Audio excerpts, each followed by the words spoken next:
한 주간 동안 주의 은혜 가운데 평안하셨습니까? 옆에 사람하고 인사합시다. 사랑합니다.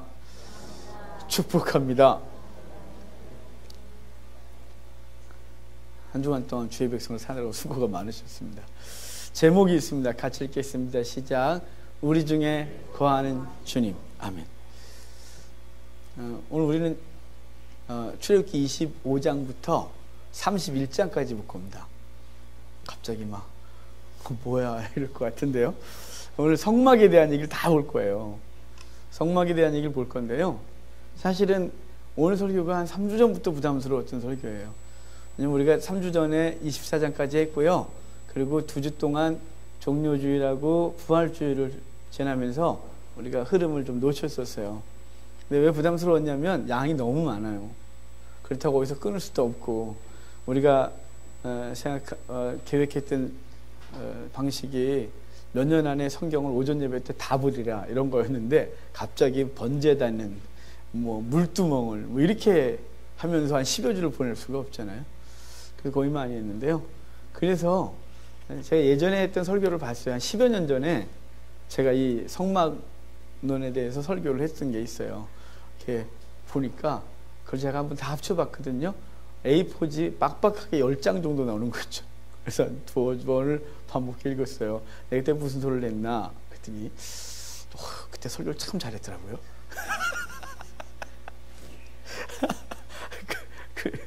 근데 그거를 그 A4 한 100여 장 되는 걸 오늘 3, 40분 안에 요약을 해야 되는 엄청난 부담을 갖고 있어요.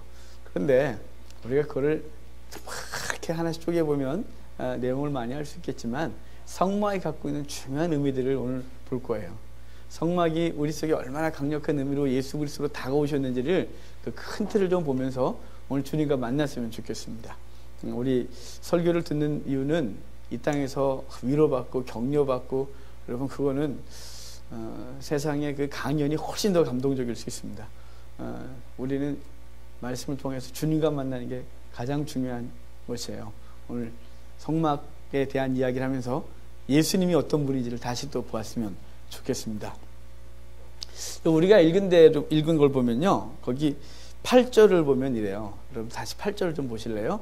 8절을 같이 읽겠습니다. 내가 그들 중에 거할 처소를 그들이 나를 위하여 짓되 9절도 읽을까요? 무릇 내가 내게 보이는 모양대로 장막을 짓고 기구들도 그 모양을 따라 지을 것이니라. 아멘.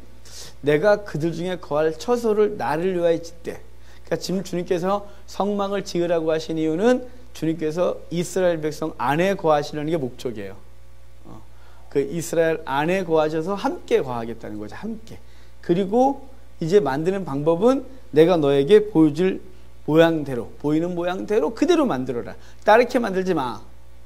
내가 생각하면 좀 커야 될 것 같은데요. 내가 생각하면 좀 화려했으면 좋겠는데요. 아니 내가 생각하기에 이게 좀 불편할 수 있을 것 같은데 이렇게 만드는 게 좋을 것 같은데 아니 그러지 마.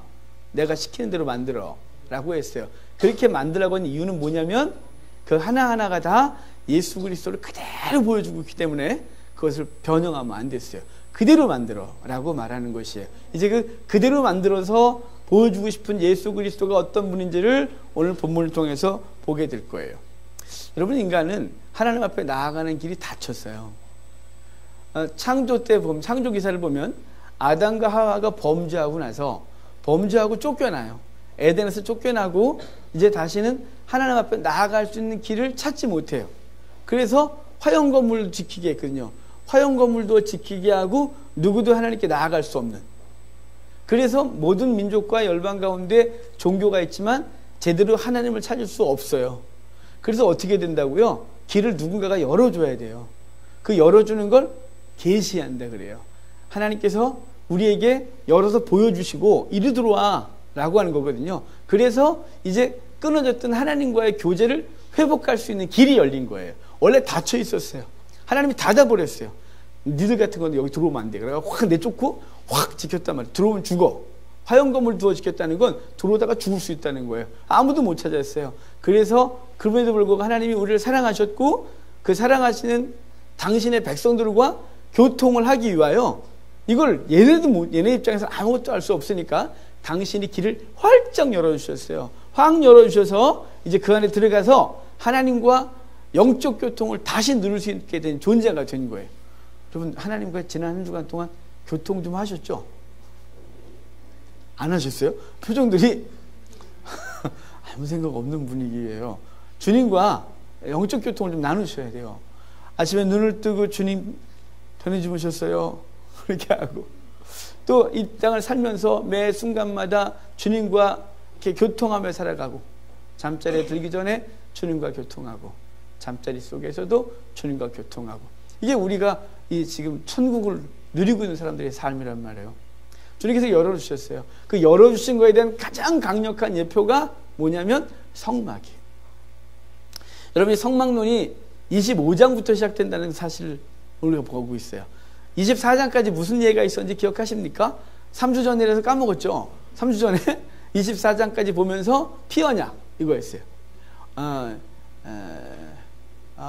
언약의 피. 피언약 그러니까 갑자기 이게 아닌데 그랬어요. 언약의 피. 이제 19장부터 시내산 도착해서 올라가 율법 받고, 그리고 너희가 내 말대로 지켜 행하면 너희는 내 백성이 되고 나는 너희 하나님이 되리라 라고 말씀하시면서, 그리고 피를 뿌려 언약했어요. 그래서 그것을 피언약했다 그랬어요. 그럼 피언약 다음에 주어지는 얘기가 성막교회라는 사실이에요. 제가 몇 번 말씀을 드렸던 것 같아요. 만약에 피언약을 하고 나서 끝났다면 정말 골치 아파져요. 왜 골치 아파지냐면요, 우리는 하나님의 말씀대로 살 수 있는 존재가 못 되기 때문이에요. 우리가 얼마나 악하냐면, 최초에 창조됐던 아담과 하와가 하나님과 같아지려고, 그 옳고 그름의 판단 기준이 지들이 되겠다고 선악을 알게 하는 나무에 얼마를 따먹고 하나님 앞에 도전했었어요. 쫓겨났어요.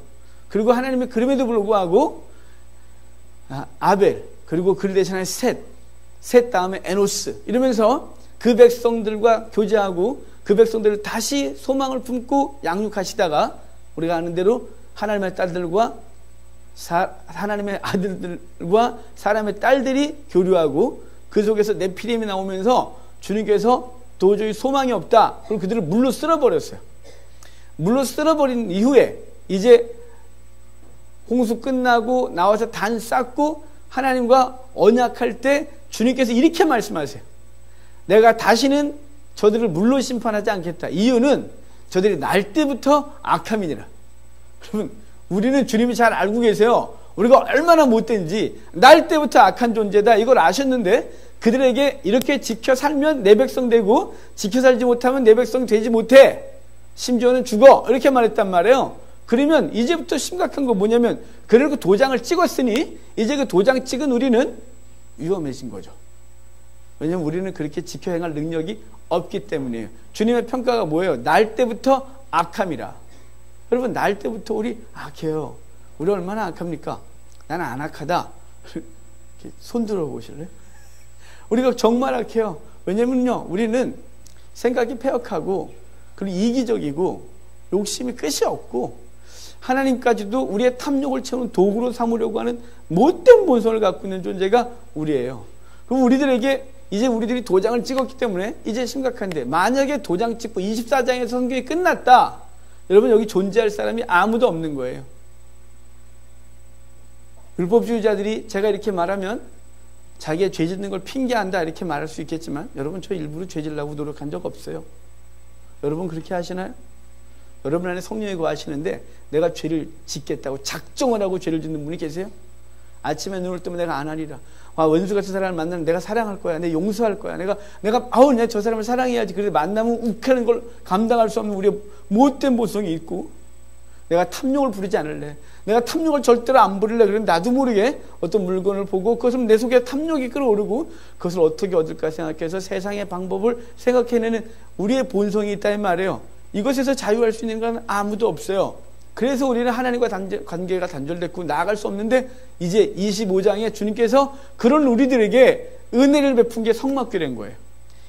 언제든지 나올 수 있도록, 우리가 무너질 때마다 나올 수 있도록, 우리의 패역함이 하나님 앞에 새로워질 수 있도록 주님께서 길을 열어놓으신 것이 성막교회인 거예요. 이 성막교회를 한 단계 한 단계 한 단계 지나가면서 예수님이 어떤 분인지를 보게 될 거예요. 여러분 성막을 한번 띄워주실래요? 이렇게 PPT. 오늘은 좀 그림 하나 보고 갈 거예요. 한 장에 다 띄워놨어요. 왜냐면 이거 할 수 없어서 지금 강의 시간 아니잖아요. 그냥 여러분은 눈으로 보시고 저는 설명을 할 거예요. 가능하면 제 얼굴을 봐주시는 게 좋을 것 같아요. 자꾸 저길 보면 집중력 떨어지니까요. 자, 성막은 가로 길이가 가로 세로가 50m, 25m밖에 안 돼요. 뜰이 뭐 건물 자체가 아니고요. 뜰이 그래요. 뜰이 25m, 50m 그렇게 크지 않죠. 광야에 60만 나와 있었고 여자 와이까지 200만 명이 넘은 사람들이 하나님 앞에서 하나님 앞에 나아가 제사할 공간이라고 치고 너무 작아요. 근데 굉장히 작은 공간에서 주님께서 그들과 함께 거하겠다고 말씀하셨어요. 근데 이 성막을 보면 거기 두 개의 정사각형이 이렇게 붙어 있는 그림이 이렇게 있죠. X표가 이렇게 있으면서 성막은 정사각형 두 개가 붙어 있는 구조를 가지고 있어요. 원래 직사각형이죠. 25m, 50m니까. 그런데 원래 이건 25m, 25m 사각형 하나씩 이렇게 해서 두 개가 붙어 있는 구조인 거예요. 먼저는 첫 번째 앞에 있는 구조가 있어요. 동편에서 들어가면 첫 번째 X표 이렇게 있고 가운데 딱 큰 사각이 하나 있는 게 있어요. 그 사각 안에 있는 게 번제단이에요. 이 땅의 영역이에요. 그리고 또 하나의 사각은 하늘 영역이에요. 이 땅의 영역의 중심에 뭐가 있냐면 번제단이 있어요. 바로 예배가 있는 거예요. 여러분, 성도의 삶의 가장 중심에 예배가 있다는 사실을 기억하셔야 돼요. 예배를 드리고 안 드리고가 무슨 엄청난 공로를 행했고 이것이 우리의 구원이 조건이 되고 그런 거 없어요. 그런 거 없지만 우리는 신앙생활 하는데 무엇을 중심으로 우리 신앙이 양육되어지고 성장하고 그리고 복음 증거하고 영혼들을 건지고 이런 일을 모든 일을 하냐면 예배를 통해서 하는 거예요. 먼저는 이 형식이 주어진 예배, 주일 낮 예배, 오후 예배, 수요일, 금요일, 새벽, 구역 등등 여러 예배들을 갖고 있는데 그 예배가 중심이 되어 우리의 신앙이 성장하는 거예요. 여러분 주일날 하루 1시간 이 예배를 드리지 않으면 우리가 우리 신앙생활 유지할 수 있을 것 같아요. 1년만 지나면 여기에 태반은 하나님 없이도 살 수 있는 강팍한 사람들이 될 것이에요. 마음속에 하나님 앞에 예배 좀 드려야 되겠는데 그러다가 1년 정도 지났는데 아무 일이 안 벌어져요. 안 나가도 되는구만. 이렇게 되는 거죠. 여러분 우리 속에 그럴 것이에요. 신앙이 점점 식을 것이에요. 그래서 미국 교회는 이날을 썬데이 스쿨 그랬어요. 주일날 나와서 예배하고 말씀을 배우고 성도의 교제를 하면서 하나님의 영광을 드러내는 거예요. 그리고 주의 백성은 성장하는 거예요. 여러분 이것이 없으면 우리 성장할 시간이 없어요. 이 땅의 성도의 삶의 가장 기본은 예배예요. 이 형식이 정해진 예배를 통하여 우리 삶의 예배가 가능해요. 이거 다 필요 없어. 뭐 살면서 다 예배하면 되지 뭐. 주여 하고 다니거든요. 내가 여러분 삶에서 하나님 앞에 예배하려면 이 형식을 갖춘 예배, 시간을 정하고 찬송이 있고 기도가 있고 말씀이 나누어지는 이 예배가 기본이 돼야 우리 삶 속에서 삶의 예배가 가능해지는 거예요. 그 삶의 예배를 통하여 하나님 영광 받으시는 거예요. 성도는 이 땅에서 뭐 하면 사는 존재냐면 예배하는 존재예요. 그러니까 이 땅에 사는 동안 성도의 가장 큰 의미는 예배인 거예요. 두 번째 덩어리 또 하나 사거리는 중심에 뭐가 오게 되어 있냐면 번제단에 법궤가 딱 오게 되어 있어요. 이렇게 그림을 그리면 법궤가 정확하게 저 두 번째 사각형의 중앙에 오게 되어 있어요.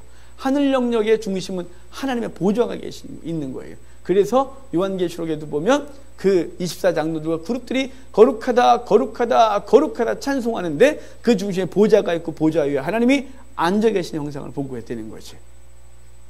그러니까 이 땅 영역은 예배, 하늘 영역에서는 하나님의 보좌가 중심에 있는 구조를 갖고 있는 게 성막인 거예요. 그래서 우리는 이 땅에서 예배를 통하여 아버지께 나아가는 그런 이 형태를 갖고 있어요. 이 성막은 동쪽으로 문이 나 있습니다. 동쪽으로 문이 다 있는데 문을 통과해서 하나씩 문에 들어가게 될 것이거든요. 동쪽을 향하여 있는 이 문은 동쪽이 가지고 있는 당시의 이미지는 생명이에요. 이 생명을 갖고 있는 생명을 통하여 앞으로 쭉 열려 있고 이게 한쪽 동쪽이 25m, 서쪽이 25m인데 25m의 이 면 중에서 문 크기가 10m예요. 10m. 그럼 25m의 문이 10m다. 어마어마하죠. 이 건물 구조가 아주 굉장히 불편한 거죠. 이상해요. 불편하다네. 이상해요. 대부분의 문이 탁 있으면 아무리 커봐야 뭐 한 3, 4m 정도? 이렇게 정도 되겠죠? 청와대 문이 얼마나 될지 모르겠네요. 그냥 지나가만 가봤거든요. 한 10m 될래나요? 대문 크게 쫙 열면 더 될 수 있겠는데요. 하여간 이 10m 문, 왜 10m 이렇게 엄청난 크게 문을 크게 만들었을까요? 이게 문을 크게 만든 것은 저 구조상 25m, 50m짜리, 그리고 그 어마어마한 사람이 몰려와야 되는 저렇게 조그맣게 만들어 놓고 문은 엄청나게 크게 만들어 놓은 건 누구든지 언제든지 들어올 수 있도록 주님이 열어놓으신 길을 말하는 거예요. 새롭고 산 길을 주님께서 쫙 열어놓으신 거예요. 이 문을 만들 때 4가지 색깔의 천으로 만들어요. 신천에다가 3가지 색으로 실을 갖고서 짜게 되는데 청색, 홍색, 자색, 백색이라는 색깔이 되어져요. 이것은 예수 그리스도를 상징하는 색깔이에요. 청색은 그분의 신성을, 적색은 그분의 희생을, 자색은, 보라색은 그분의 왕권을, 그리고 백색은 그분의 무죄하심을. 죄 없으신 분이 이 땅에 와서 희생하시고, 하나님께서 이 땅에 와서 희생하시고, 그래서 만왕의 왕으로 되신 예수 그리스도를 상징하는 것이 청색, 백색, 적색, 자색 순서로 그분이 우리 가운데 드러나시는 거예요. 그 문은 예수 그리스도인 거예요.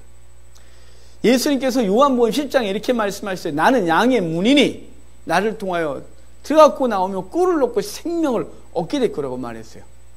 요한복음 14장에서 주님이 잡히시기 전날 밤 제자들에게 내가 아버지께로 간다. 내가 너희를 위해 예비를 처소할 거할 처소를 예비하러 가노라. 그랬더니 도마가 이렇게 물어요. 어디로 가시는지 우리가 알아야 될 건 아니겠냐고. 어디로 가십니까?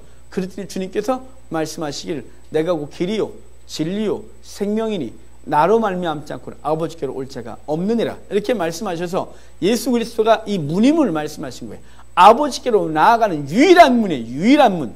이 뜰에는 저 뒷문도 옆문도 없어요. 오직 이 문만 통과해 나아가는 거예요. 다른 것을 통과해 나가는 강도요 절도요 도둑이다 그랬어요. 아무것도 아닌 것이 오직 이 문만 통과해야 아버지께로 나아갈 수 있는 것이 바로 성막의 문은 예수 그리스도인 거예요.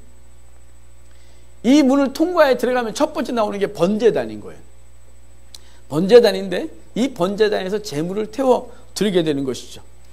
이 번제단은요 예수 그리스도의 희생인 것이죠. 우리가 그 문을 통과해 들어가면 첫 번째로 만나는 것이 예수 그리스도의 희생인 것이, 그 십자가 위에서 달려 돌아가셔서 우리를 위해 생명을 주는 거죠. 우리는 일반적으로 이제 이스라엘 백성들은 제물을 가지고 가서 어디다 태우냐면 거기다 태우는 거예요. 거기다 태우면 그 번제단 4개의 뿔이 이렇게 있는데 그 뿔이 은혜를 상징하는 것이, 그 번제단에서 태워진 자기를 대신하여 태워진 제물 때문에 그의 죄가 도망을 되어지고 그는 하나님의 은혜를 입고 생명 얻는 존재가 되는 것이, 이 번제단은 예수 그리스도예요. 그분이 우리를 위해 희생제물 되시고 그 십자가 붙들므로 우리는 은혜를 얻고 생명을 얻게 된 것을 말씀하시는 것이 이 번제단이란 말이에요. 그래서 우리도 이 번제단에서 뭘 태우냐면 우리의 죄를 끊임없이 태워야 되는 거예요. 우리의 죄성을 태우고 우리의 욕심을 태우고 우리의 탐욕을 태우고 세상의 가치관과 세상과 짝하고 있는 모든 것들을 이 불에 던져넣지 않으면 우리 속에서 예수 그리스도가 드러나질 않아요. 나는 예수 그리스도의 은혜로 생명을 얻었는데 사람들은 우리를 통해 그리스도를 보길 원하는데 난 여전히 세상 것으로 가득한 것이에요. 우리 끊임없이 끄집어내서 불태우는 작업들을 날마다 하는 거예요. 성령의 불로 태우고, 그래서 우리 속에서 죄가 소멸되어지고 예수 그리스도만이 드러날 수 있도록 우리가 끊임없이 서야 되는 것이죠. 예수 그리스도의 그 희생의 은혜로 우리는 죄가 도말됐습니다. 그리고 이제 그 번제단을 지나면 뭐가 나오냐면 물두멍이 나와요. 큰 대야예요. 물 담는 대야인데 물두멍, 여기부터는 이스라엘 백성들은 못 가요. 이스라엘 백성들 유일하게 갈 수 있는 곳이 어디냐면 번제단까지인 거예요. 번제단까지 일반 백성들이 가서 거기서 예배하고 거기서 제물을 드리고 그러는 것이, 이제부터 그 다음부터 누가 강하냐면 제사장들이 다니는 곳이, 제사장이 드린 거예요. 제사장들이 물두멍을 넣고 그 물을 떠서 손 씻고 발 씻고 그러면서 성소에 들어갔다 나오고 이렇게 여러 가지 일들을 하게 되는 것이 이곳이에요. 이 물두멍은 독특한 게 있어요. 성막의 모든 기물들은 크기가 결정되어져요. 요 크기대로 만들어. 재료는 이것으로 만들어.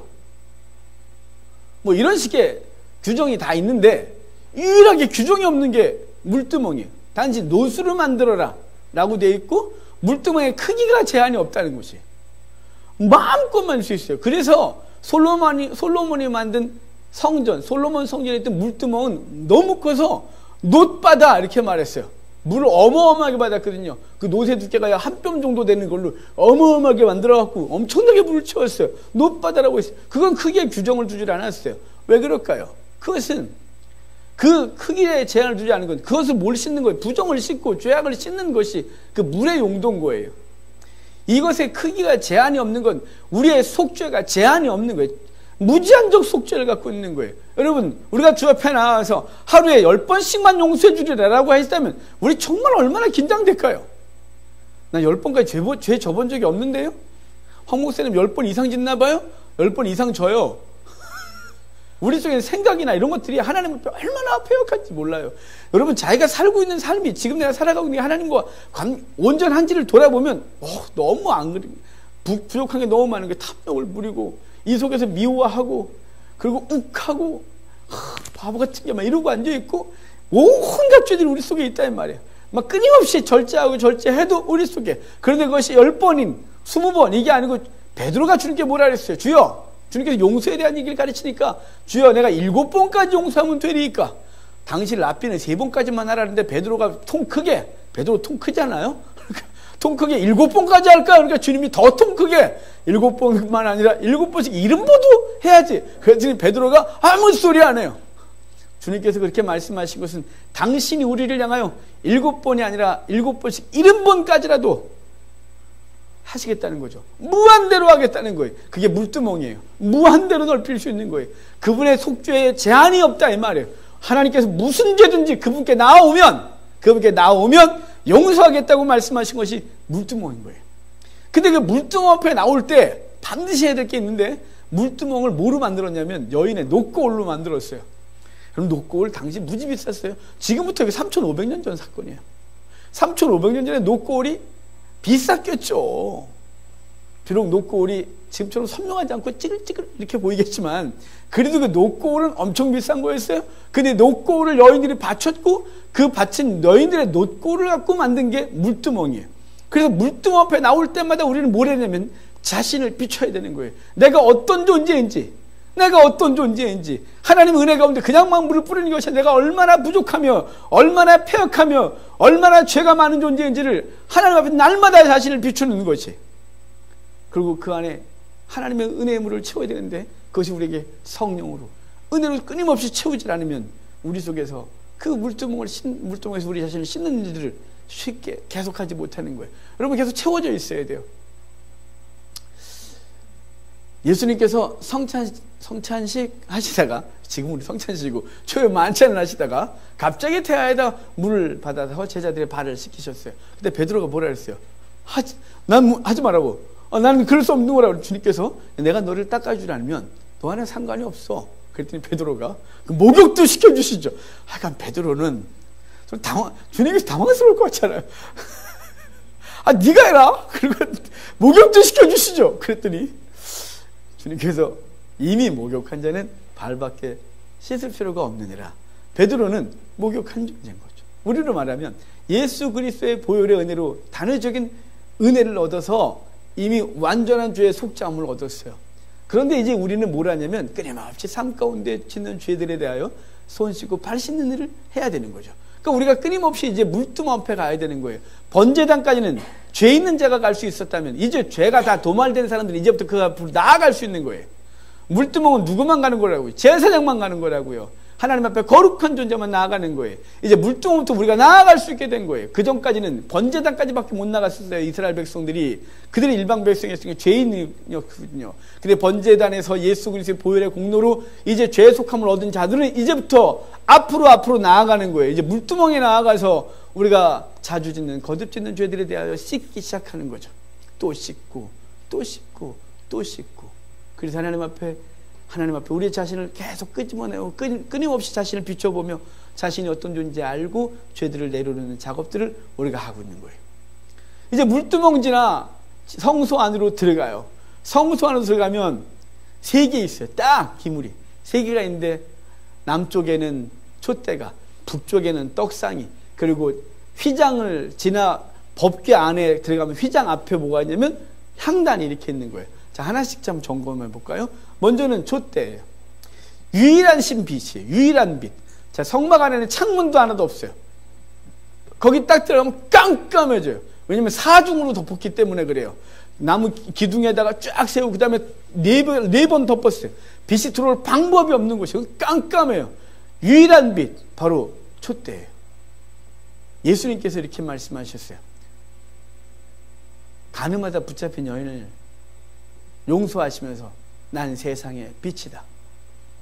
요한복음 7장 얘기예요. 요한복음 8장 오면 소경된 자를 고치면서 고치는 주님 말씀하신 나는 세상의 빛이다. 이렇게 말씀하셨어요. 그분이 유일한 빛인 거예요. 우리의 행위, 세상에 훌륭한 사람, 돈, 명예, 아니요, 그런 거 빛 아니에요. 왜냐면 이들 속에 다 어둠인 것이, 이 땅에서는 다 어둠인 것이, 오직 유일하신 빛은 예수 그리스도가 빛이에요. 요한복음 8장에서는 그분이 영적인 빛으로, 요한복음 7장에서는 삶의 빛으로, 도덕 윤리적인 빛으로 우리가 분명히 말씀하시는데, 여기서도 마찬가지예요. 이 빛이 이 성막에서 이 안에서 유일한 빛은 예수 그리스도인 것이에요. 이 유일한 빛 예수 그리스도고, 그 다음에 빛은 그분이 거하는 주의 백성들이 빛인 거예요. 우리는 말 아래 두지 아니하고 등경 위에 뒀다 그랬어요. 우리는 산 위에 있는 빛이라 그랬어요. 교회인 것이에요. 성도가 세상의 빛이에요. 이 성도는 세상의 빛인데, 우리가 세상을 비추는 이 방법은 우리가 세상에서 뭐 성공하고 높은 자리에 있고 내가 어떤 자리에 있는 사람이, 아니 그거 아니라니까요. 우린 세상에서 빛 드러내는 것이 뭐냐면 예수 그리스도를 드러내는 존재가 되는 것이에요. 그러기 위해서는 그분이 우리 속에 거하고 그분의 말씀 가운데 우리를 복종시키고 그 빛이신 예수 그리스도가 어떤 분인지 알아 우리도 세상 가운데 빛으로 살아가는 거죠. 그래서 날 때부터 소경된 자에게는 내가 세상의 빛이다 라고 했고, 그리고 현장에서 가늠하다 붙잡힌 여인에게는 너는 다시는 죄 짓지 마라, 나는 세상의 빛이다 이렇게 말씀해서, 성도는 세상의 빛으로 살아가야 될 존재고, 그 성도들의 공동체 교회가 세상의 빛인 거예요. 교회가 교회답지 못하면 세상은 어두운 것이에요. 세상 사람들은 교회를 중심으로 해서 교회를 보면서 빛을 보기를 원하고, 교회가 빛을 제시하고, 그리고 삶의 방향을 제시하고 어떤 것이 옳은지를 알려주길 원하는데, 교회가 자기들끼리 우리 안에서만 행복하겠다고, 우리 안에서 더 많은 것을 쌓겠다고 애쓰면서 세상이 보기에는 자기보다 더 탐욕적이고 종교를 앞에 세우고 예수 그리스도를 앞에 세워놓고 탐욕을 부리는 단체가 된 것처럼 보인다 이 말이에요. 아니요, 예수 그리스도가 빛이고 성도가 빛이고 교회는 세상의 빛으로서 드러나지 않으면 세상의 어둠은 여전히 어두운 거예요. 세상이 어둡다. 여러분, 그들에게 탓하지 마세요. 원래 어두움이니까. 이 세상의 어둠을 누가 밝히는 거냐면 그리스도가. 그리스도는 우리를 통하여, 우리 개인의 삶과 교회를 통하여 세상의 빛으로 드러나신 분이 주님이신 것이죠. 이 촛대는 중요한 게 있는데요, 우리가 세상의 빛을 발하려면 촛대에 붙어 있어야 돼요. 여러분, 촛대는 이렇게 만들려고 그랬어요. 금 1달란트를 가지고 이어 붙이지 말고 덩어리를 쳐서 펴서 막 두들겨서 이걸 다 만들어야 돼요. 그래서 유대인 전승에 넣으면 이걸 어떻게 만들지 몰라갖고, 저도 제일 궁금한 게, 와, 이걸 어떻게 한 덩어리 갖고 막 두들기면서 이걸 만들었을까? 대단한 기술이다 싶은데 자기들도 고민했나 봐요. 그래서 그 유대인의 전승에 넣으면 이것 때문에 만드는 법을 알려고 시내산에 여러 번 올라갔을 때 내가 주여 이걸 어떻게 만들어야 돼요? 다른 건 대충 이렇게 붙이면 되는데 이거 대체 얘네도 어려웠대요. 미드라시에 그렇게 나와요. 왜? 그리고 꼭 이거는 규정이 뭐냐면 꼭 한 덩어리로 나누어지면 안 되는 거예요. 주님께서 이렇게 말씀하셨어요. 잡히시기 전날 밤에 요한복음 15장에 가시다가, 얘들아, 아버지는 참 농부고 아버지는 농부고 난 참 포도나무고 너희는 가지다. 가지가 나무에 붙어있지 아니하면 절로 가시를 맺을 수 없다, 이렇게 말씀해 주셨어요. 그래서 붙어 있어야 된다 그랬어요. 여러분이 세상에 빛으로 드러나고 빛을 밝히려면 그 기둥이신 그리스도가 붙어 있어야 되는 거예요. 그 붙어서 그 빛을 다 발하는 존재가 되는 것이에요. 아니 그게 붙어있지 않으면 대체 우리가 무슨 빛으로 세상을 밝힌다 이 말이에요. 세상이 더 많이 갖고 있거든요. 명예도, 높은 지위도, 돈도, 성공도, 그리고 사람들이 좋아하는 건 다 거기 있어요. 여기 있는 게 아니고. 그럼 우리가 세상의 빛을 밝히려면 이 촛대가 한 덩어리로 만들어졌듯이 우리도 그리스도께 붙어있어 그분으로부터 빛을 제공받고 세상 가운데 빛으로 살아가는 우리가 되될 줄로 압니다. 이제 이 촛대가 비추는 이것이 떡상이에요. 북쪽에 떡상이 있는데 12덩어리 떡을 만들어요. 떡이 요만한 게 아니고 이따만한 걸 만들어갖고 12개를 쌓아놨어요. 12개의 떡은 당연히 이스라엘 12지파를 상징하고, 그리고 완전한 꽉 찬 만수를 상징해요. 이 떡은 또 요한복음 주님 이렇게 요한복음에 계속해서 사인을 주는데, 요한복음에서 오병이의 기적 사건을 발하시고서 주께서 말씀하시기를 나는 생명의 떡이다 이렇게 말씀했어요. 당신의 생명의 떡이라고 말씀하셨단 말이에요. 그래서 그 생명의 떡이신 예수 그리스도를 먹어야 너희가 영생을 얻겠다. 내 살과 내 피를 마시는 자 영생을 얻겠다는 게 사람들이 뭐야 다 떠났어요. 그래서 제자들에게 주님께서 물었어요. 너희 또 떠나려 하느냐? 그랬더니 베드로가 주의 생명의 말씀이 여기 있어오니 내가 어디로 떠나오리까? 예수님은 당신을 생명의 떡이라고 했고 떠나려고 하느냐? 하여튼 베드로가 생명의 말씀이 여기 있어오니, 예수 그리스도의 말씀이 곧 생명이에요. 예수 그리스도의 말씀이 생명으로 우리 가운데 다가와서 그분이 우리 가운데 말씀으로 들어와 계시고, 그래서 우리는 그 생명의 떡으로 생명을 얻은 것이죠. 근데 이 떡은 날마다 먹어야 된다는 것이죠. 여러분 이 밥을 3끼를 다 먹어야 되잖아요. 3끼 먹는 나라가 많지는 않다고 합시다만, 전 당연히 3끼 먹는 줄 알았는데 2끼 먹는 나라도 많고 1끼 먹는 나라도 있다대요. 이 나라에 태어난 걸 감사하게 여기셔야죠. 3끼 먹고 간식 먹고 야참 먹고 후식 먹고 다 먹잖아요. 우리 간식 배 따로 커피 배 따로 이러면서 이러고 있잖아요. 여러분 우리가 끼니를 굶으면 힘을 발휘할 수가 없듯이 하나님의 생명의 말씀을 끊임없이 제공받아야 돼요. 여러분 왜 지금 우리가 능력이 없다, 무능하다 이렇게 말할까요? 우리 한국교회 왜 이렇게 힘이 없다 그럴까요? 말씀을 안 먹어요. 많이 먹는 것 같아요? 여러분 많이 먹는 것 같아 착각을 하는 거 아세요? 제가 하루 종일 컴퓨터 앞에 앉아있을 때가 있어요. 맨날 앉아있어요. 앉아있는데 무슨 얘기냐면 하루 종일 제대로 된 공부는 안 하고 앉아만 있는 날이 있어요. 앉아만 있는 날이. 그래서 우리에게 뭐가 필요하냐면 스탑워치 있어요. 스탑워치 공부할 때 딱 누르고 하고 공부 끝나면 딱 켜고 내 딴짓하다가, 그래서 저녁에 보면 스탑워치를 딱 보면 내가 30분을 했는지 1시간인지 아니고 하루 종일 앉아있었는데 내가 진정으로 가치 있는 시간을 쓴 게 얼마인지가 딱 보이는 거예요. 그것으로. 요즘 현대인들이 말씀을 갖고 그렇게 한다는 걸 아세요? 핸드폰에 어플 갖고 있고 성경책 여기저기 있고 라디오 틀면 성경 하나님 말씀 나오고 그 다음에 또 이걸 레시바 꽂고 다니면서 하나님 말씀 듣고, 여러분 그래서 자기 하나님 말씀을 많이 알고 있고 많이 접하고 있다고 생각을 하는데, 여러분 착각하지 마십시오. 그렇게 해서 성경 말씀이 안 들려온다는 사실을 아십니까? 여러분 저만큼 많이 이거 건방을 떨 것 같은데 죄송합니다. 그래서 제가 우리나라에 그래서 성경을 무지하게 많이 읽고 많이 보고 많이 한다고 생각하는 사람 중에 하나입니다. 제가 길을 지날 때 절대로 그냥 안 다닙니다. 레시버 꽂고 하나님의 성경을 계속 반복해 듣습니다. 이번 주가 출애굽기 같으면 출애굽기를 수도 없이 듣습니다. 그냥 계속 듣습니다. 계속 리버스 시켜서 또 듣고 제 차에 타서 운전할 동안 말씀만 듣습니다. 너무 힘들면 라디오 잠깐 틀었다가 또 너무 지겹다 이제 졸리려 그러면 라디오 음악 방송 듣다가 또 집에서는요. 여러분 일주일에 한 번씩 하고 가는 곳마다 이것만 해요. 그러면 성경이 이거는 잘 들려야 안 되겠습니까? 여러분 다 제가 말씀한 무슨 말씀인지 알지 않을까요? 여러분 지나다니면서 들은 게 들릴까요? 조금 들립니다. 수도 없는 얘기 살짝 그거라도 얻겠다고 우리 하고 있는 것이죠. 자기 전에 틀어놓고 주무시는 분들이 계십니다. 아침까지. 여러분 그게 잘 들립니까? 많이 들린 것 같은데 아침에 일어나면 머리가 띵한데 들린 건 별로 없는. 우리가 이래요. 우리가 저도 레시버 꽂고자 이렇게 그러다가 귀가 막 아파요. 이거 왜냐면 저거 틀어놓으면 우리 집사람 못 자니까 이거 틀어놓고 막 자요. 그러면 이게 선이 걸리고 귀 불편한데 막 자요. 그래서 도저히 불편하면 이제 끄고 빼놓고 자죠. 여러분 그럼 많이 들리느냐? 아니요. 요즘 진지하게 하나님 말씀 앞에 앉아서 10분이면 10분, 20분 성경을 피고 그 말씀이 그런가요? 묵상하고 이런 시간들이 없어요. 성경 공부하지 않으면 안 모여요. 안 모여요. 교회도 똑같아요. 사역자들도.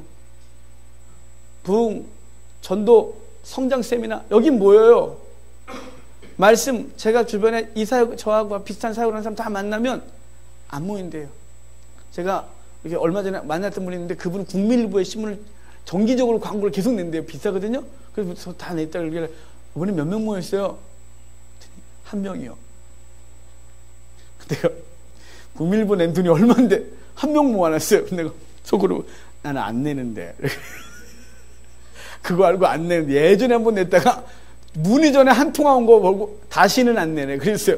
문의 전에 한 통화에 춘천에서 다시는 안 내요. 여러분 안 모여요. 왜 그럴까? 우리 지금 말씀에 굉장히 갈급한 시대를 살아가고 있는 거예요. 홍수에 살다 그러는데 마실 물 없고요. 세상이 왜 이렇게 갈급하고 왜 성도들의 삶이 갈급하고 답답한 줄 아세요?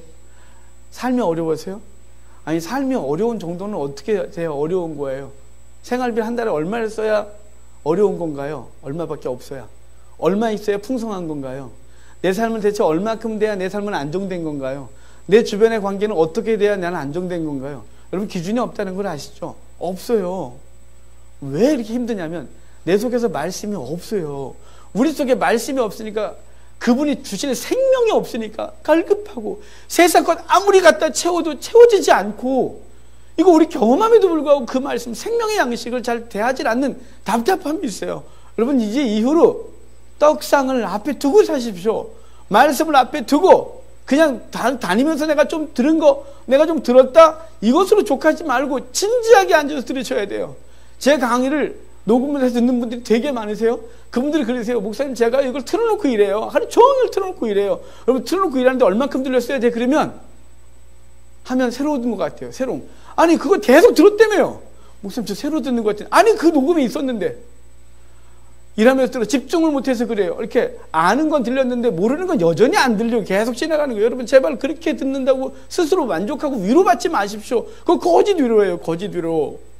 하지 마십시오. 하나님 말씀 앞에 진지하게 쓰셔서 일과를 시작하기 전에 30분, 20분, 아니 10분이라도 하나님 말씀을 조용히 묵상하며 읽으셔야 그게 생명돼요. 그게 양식이 되고 여러분 이 양식을 게을리하지 않기를 바랍니다. 이거 우리 속에 채우셔야 생명이 우리 속에 풍성해집니다. 그리고 이제 세 번째 그 안에 있는 향단이 있어요. 향단의 위치가 어디냐면 휘장 바로 앞에 있는 거예요. 향단의 위치가 우리 기준에 놀라운 영적 의미가 있어요. 여러분 향단이 왜 거기 있냐면 휘장 지나면 법궤가 있어요. 휘장 지나면 법궤. 그러니까 휘장 지나면 법궤가 거기 있는데 향단을 저기다 놓고 향을 여기다 피면 이상하잖아요. 안 이상한가요? 나 이상한데. 자, 법궤가 여기 있어요. 그러니까 그 안에 들어갈 수는 없고 아무나. 그래서 향단을 놓고 거기서 향을 피워 하나님 앞에 향으로 드리는 거예요. 향은 성도들의 기도다. 요한계시록 분명히 말하는데 그 성도들의 이 기도 그리고 이 기도는 예수 그리스도를 통하여 되는데 여기 뭐냐면 여호와 앞에 있고요. 그 여호와 앞에 누구의 이름으로 기도하냐면 예수 그리스도의 이름으로 기도하는 게 위치가 갖고 있는 말인 거예요. 그분이 우리를 중보하셨어요. 그분이 잡히시기 전에 그랬잖아요. 주여 저들을 보호해 주소서. 하나님과 내가 하나인 것처럼 저들도 하나가 되고 하나님께서 아버지께 나를 생명을 보존해 주신 것처럼 저들의 생명도 보존해 주십시오. 그리고 하나님 보좌 우편에서 그분이 우리를 기도하시는 거예요. 그리고 우리는 그분의 보혈의 공로 의지하여 기도하는 것이에요. 여러분 우리는 예수 그리스도의 이름으로 기도한다. 그러니까 여호와 앞에서 예수 그리스도의 이름으로 기도하는 것을 말하는 게 향단인 거예요. 여러분 예수 그리스도의 이름으로 한다니까 예수님의 이름으로가 아니에요. 예수님의 이름으로 기도한다는 건 뭐냐면 그분의 보혈의 공로 의지하여 기도한다는 것이지 그분의 이름으로 기도하는 게 아니에요. 여러분도 예수님의 이름으로 기도 무지하게 안 하세요. 목사님 저는 꼭 예수님의 이름으로 기도 밥 먹을 때도 주여 밥 감사합니다 예수님 기도합니다 아멘 이렇게 하는데요. 여러분 그렇게 기도하시지만 여러분 일상 속에서 기도 많이 하시지 않으세요? 좀 많이 하는데요. 지나가다가 주여 그 집사님 생각 주여 우리 집사님 이 문제 좀 해결해 주셔야죠. 주여 지금 그런 문제가 있대요. 주여 해결해 주세요. 이렇게 하는데 그럴 때마다 제가 주여 예수님을 기도합니다. 주여 우리 집사님 예수님을 저 그렇게 안 해요.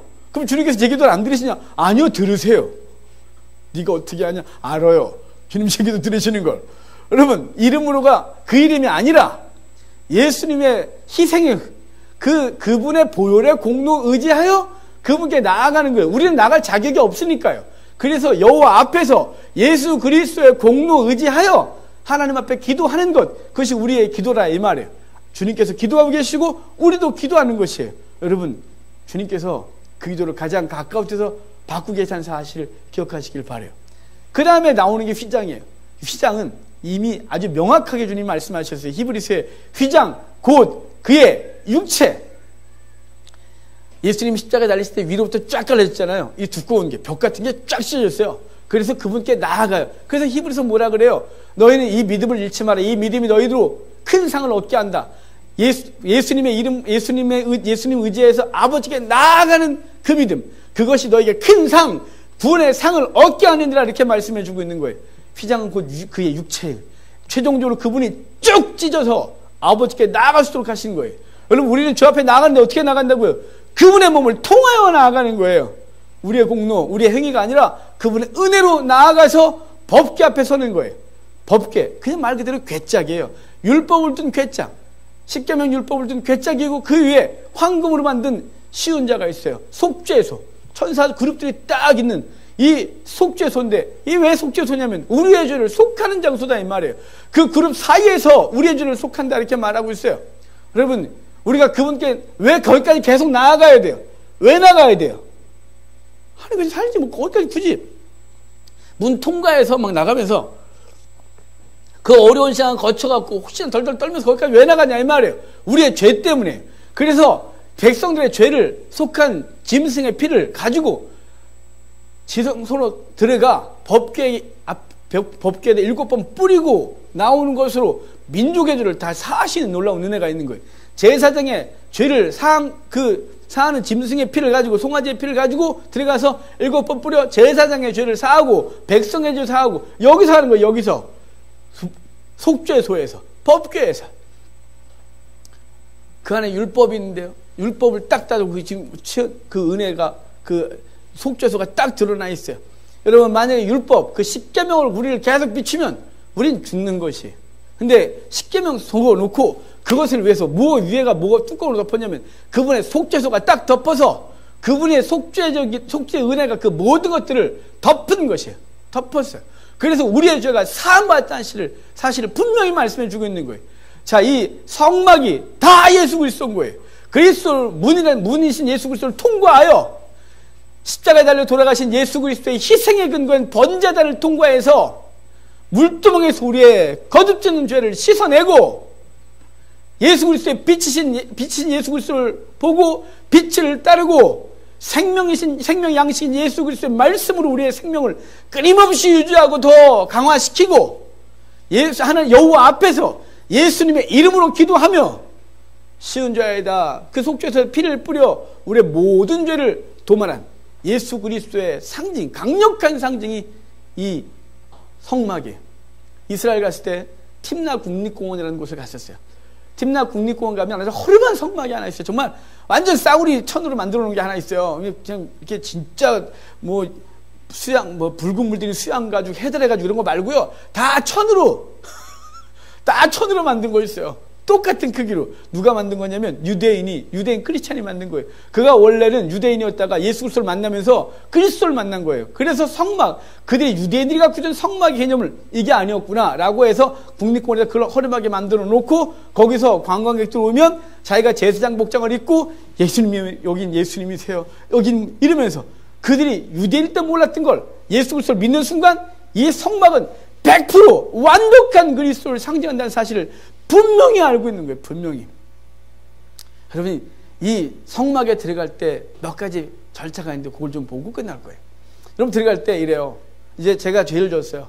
그럼 제가 양을 끌고 오지 않겠어요? 그럼 제가 유다지파로 할게요. 유다지파 제일 좋지 않겠습니까? 예수님이 거기서 나오셨는데 저 단지파 싫어요. 자, 유다지파. 그럼 제가 이래야 돼요. 유다지파 황교관이가 속죄하러 왔나이다. 그러면 제사장이 나오는 거예요. 제사장이 나와서 제 손을 이제 짐승의 머리에다 얹고 제사장이 손을 얹은 다음에 제 죄를 거기다 다 전가시켜요. 그 순간 전 죄는 없어요. 이제 얘가 죄를 뒤집어 썼어요. 만약에 이 절차 안 밟고 들어왔다, 죽을 수 있었어요. 근데 이렇게 하는데 이 과정 속에서 뭘 하냐면 제사장이 이 제물의 흠을 막 찾아내요. 제물에 흠이 있으면 큰일 나거든요. 흠이 없어야 돼요. 흠이 없는 게 확인되면 이렇게 해서 끌고 들어오는 거예요. 만약에 이 흠이 있었어요. 그러면 미드라시에 되어 있어요. 미드라시에 이 제물을 갖고 온 사람하고 그 검수했던 제사장이 둘 다 죽었대요. 들어오는 순간. 왜냐면 흠 있는 놈 끌고 들어왔다고. 왜냐면 흠이 없어야 되거든요. 흠 있는 양에 대해 끌고 들어와서 아니 흠이 있으니까 넌 감히 아니 너 들어와 이렇게 죽었대요. 이렇게. 여러분 예수님 우리 지난주에 고난주간 부활절 다 지났어요. 우리 종료주일 때 말씀 기억하십니까? 종료주일 때 유월절 어린 양을 격리시키고 그리고 양 예비일까지 양의 흠을 계속 찾는 거라고. 율법사들 바리새인 서기관들이 와갖고 예수님의 그 막 몸을 다 뒤지는 거예요. 흠이 있나 없나? 흠이 있으면 안 되니까 흠이 없는 걸 확인하고 예수님께서 하나님께서 야 니들이 확인해봐. 니들이 율법을 확인해봐. 확인했어요. 없어요. 됐다. 그래갖고 희생제물 되어 우리를 위해 죽으신 것이. 근데 들어갈 때 신발 벗어야 돼요. 성막 안에 들어갈 때. 성막 뜰에서는 신발 신고 다니는 게 아니에요. 신발을 벗는 거예요. 우리 신발 벗는 사건 우리 잘 알죠. 2개. 모세가 주 앞에 나갔을 때 신발 벗어. 여기 거룩한 땅이라서 신 벗었고 여호수아가 지가 어떻게 여리고를 무너뜨릴까 할 때 신 벗어라. 네가 하는 게 아니니까 벗어. 그래서 벗겼어요. 지금 이 안에 들어올 때 바로 신 벗음. 자기가 인생의 주인이고 이럴 거 아니고 다 내려놓고 니네 종으로 아무것도 아니고 겸손한 자세로 그 안에 들어와야 하는 것이에요. 신 벗고 그분의 뜰로 들어와 이제 짐승을 잡을 때 이제 제사장들이 다 준비를 해주면 누가 자르냐면 제물을 갖고 온 채가 자르는 거예요. 이렇게 자르는 거예요. 목을 딱 잡고 칼을 들면서 이렇게 자르는 거죠. 범죄한 나의 목을 자르나이다. 훅 잘라요. 범죄한 나의 배를 가르나이다. 가르고 다리를 자르면서 범죄한 나의 팔다리를 자르나이다. 하고 자르는 거예요. 가죽을 벗기면서 나의 위선을 벗기나이다. 하고 팍 벗기는 이거 다 자기가 하는 거예요. 제사장이 주는 게 아니고. 그러면서 이제 내장을 씻으면서 내 속에 더럽고 추악한 생각들을 씻나이다. 그러면 씻는 거예요. 그리고 제사장들 가서 제단에 태울 걸 태우고 또 정리할 걸 정리를 하는 것이 이제 일인 것이죠. 자기가 죽는 거예요. 자기가 죽는 거. 여러분 예수 그리스도가 죽은 건 나를 대신하여 내가 죽은 것이 우리의 머리로 지은 죄, 우리의 손발로 지은 죄, 우리의 위선, 우리의 속의 탐욕과 세상 것으로 가득한 것을 주께서 다 대신하여 죽으시고 우리가 그분의 은혜로 구원함을 얻은 것이죠. 그리고 맨 마지막에 이 가죽은 제사장들이 제비를 뽑아요. 제사장이 한 사람이 하는 게 아니라 짐승이 크면 여러 명의 제사장이 붙어서 그 일을 해줘요. 해주면 그들이 뭘 하냐면 다 끝난 다음에 이 가죽은 제사장의 몫으로 돌아오는데 제사장들이 그걸 일일이 다 잘라가지고 갈 수는 없잖아요. 그럼 그날 돈이 안 되니까요. 그날 그 시장한테 팔아갖고 생활비도 보태고 하는 날인데 그 제비를 뽑아요. 그래서 제가 되면 제가 가져가는 거예요.